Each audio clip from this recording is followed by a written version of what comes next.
if I want to set my bid ceiling for $1.50, bid ceiling in this case means like the highest bid that I want to go at is going to be $1.50. The question is, what is the difference if I have a dynamic bid set for $1.50 or if we do $1 with the 50% multiplier? How will that make a difference? That is a good question. When you say a dynamic bid, if you are using fixed bids or you're using dynamic bids down only and your bid is set at $1.50, both of those essentially, your bid cap is still going to be $1.50. Now, if you're using a dynamic up and down bidding, that can up to double your bid, which in fact, like your bid ceiling or the highest possible bid that could be entered into the auction would, be greater than $1.50. So that would be the caveat there. And then in terms of the bid multiplier, so doing a dollar bid and then a 50%, maybe a top of search increase or something like that, you're still going to end up at $1.50, right? Because 50% of $1 is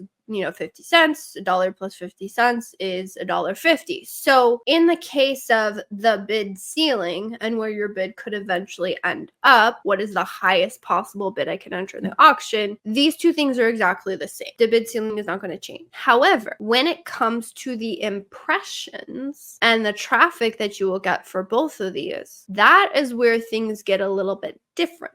And so think about it, right? If you have a bid of $1.50 at the keyword level and you don't have any placement percentages or increases, well, you are essentially bidding $1.50 for all of those potential impressions, which would include the top of search, it would include the rest of search, it would include any product page triggers, all of the potential traffic that can be generated through that keyword. You are bidding $1.50 max bid for everything. So the potential traffic, how many ad auctions you are entering into at that $1.50 bid is going to be greater. So what we have found is that if you lean more on your bid optimizations and a high bid, less on trying to do a placement percentage to get sort of that like very specific placements, you tend to get more impression. Because remember, if we're bidding $1 as our base bid and we have a 50%, maybe it's on the top of search placement, well, the amount of I'm entering into all of the ad auctions at $1, and then only some of those ad auctions, only the ones that I would be eligible for with that extra 50% placement, are going to be the ones that I'm going to be entering in at $1.50 max bid. And so my impressions are not going to be as high. So if the goal is to simply force a placement, then maybe $1 bid and a 50%, top of search or something is going to make sense to you. The one thing I would caution you with is there is a lot of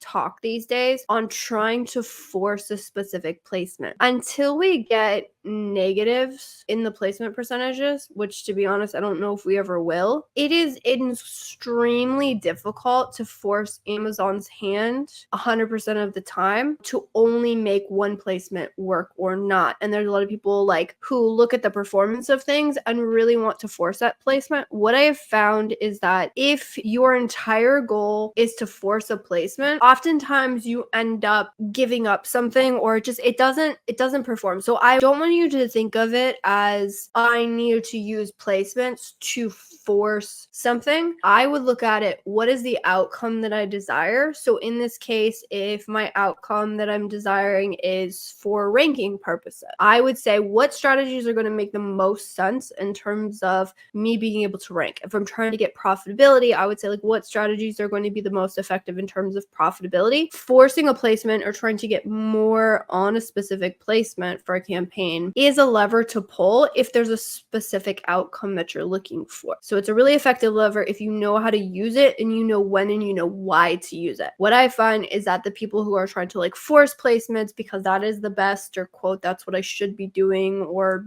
something along the lines, it just doesn't perform the way you want it because you're not thinking of placements as one thing in your tool belt. You're thinking of as something that I must force, and the reality of the situation is just it's really hard to force Amazon's hand to 100% favor a specific placement. The ability for that is just it's really messy and it's just in a lot of ways not even possible. So, but in terms of bid caps, all the same there.